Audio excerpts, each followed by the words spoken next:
Welcome back to Houston Life. KPRC2, along with our community partners at Energy Transfer and Houston Christian University, are shining a spotlight on the mission behind the local organization United Against Human Trafficking.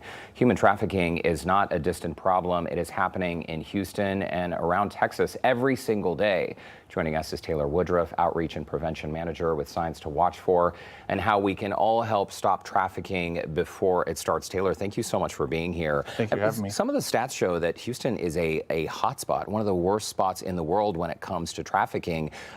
Just break it down for us. What exactly does that mean? Well, I think we get a lot of calls to the National Trafficking Hotline of people needing out or reporting a tip of being exploited.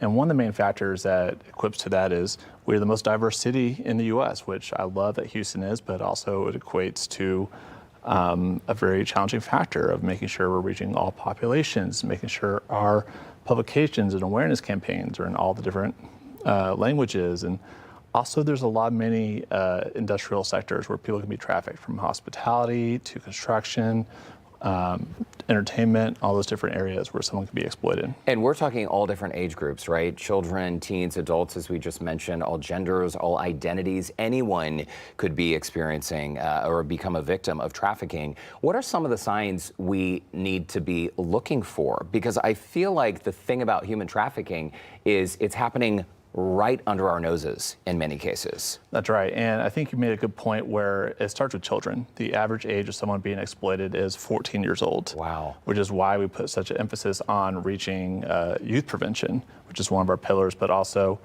anytime we see someone who, social isolation is the biggest risk factor. So anytime you see someone who is dating someone significantly older than them, or someone who doesn't have that much mobility or able to kind of advocate for themselves. Those are big things. And accompanied by a controlling person. I think that's very interesting. Of course, we're seeing red flags and indicators on the screen. But I mean, we've all encountered someone who's maybe partner they're with just speaks for them. And maybe we assume they don't speak the language. We don't know what the situation is. That's not always a sign of trafficking, but it could be a huge sign, right? Right. And I think also when people think trafficking, they think of the movie Taken, or they think of someone kind of being grabbed and pulled into a like van. Kidnapped almost. Exactly. Yeah. In reality, that counts for less than 8% of all trafficking cases.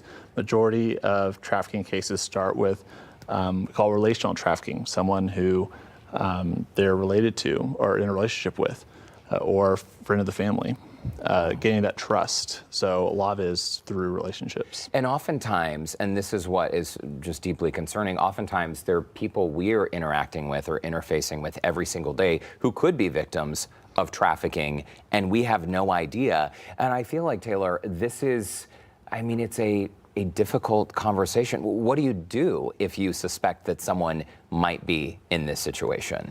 Well, the big thing I want to stress is don't take it upon yourself to intervene. I know it may tug on us and it just really rile us to be that person to kind of jump in front of it. The big thing you want to do is call the National Trafficking Hotline.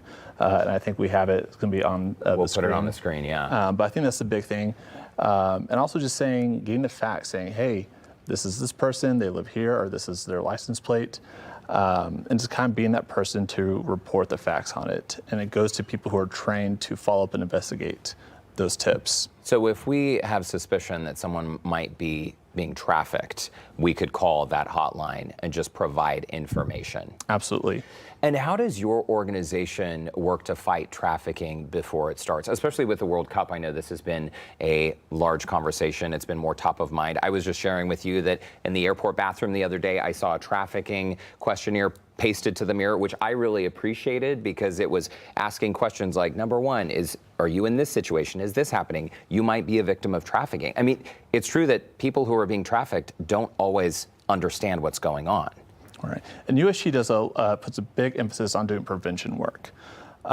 We also do client services, but we want to get in and reach people to work on building that framework to guard against trafficking. That means recognizing what grooming looks like, how love can we weaponize. And we bring these programs to places where we see people who have high vulnerability, whether it is in jails, recovery centers, drop-in centers, foster care agencies. We work doing that, and also educating professionals who will run into it. That's medical professionals, law enforcement. We just recently trained all of HPD in the last year on how to recognize and respond to trafficking. Wow. I mean, it really is incredible that that there are so many different agencies. I think the fact that your organization is pushing to get people, A, talking about it and to recognize the signs, but also these at-risk groups that you mentioned, jails, foster care services. There are definitely segments of the population who are disproportionately way more likely to be trafficked. That's right. Yeah, just like how, as I tell medical professionals, you can have a pre-existing condition. There's the same way someone can be more vulnerable to trafficking in those ways, whether we call it A-score, adverse childhood experience. Those are big things that add to someone's vulnerability. Well, Taylor Woodruff, thank you so much for stopping by. We've had the info on your screen. Obviously, we're going to link on our website, HoustonLife.tv, but also your website, uaht.org. You can also look for the community section of clicktohouston.com. It is fantastic work. And again, if you suspect there is trafficking going on, you can always call that hotline number. Thanks again. Thank you. Taylor. Appreciate it. Thank you. Appreciate it.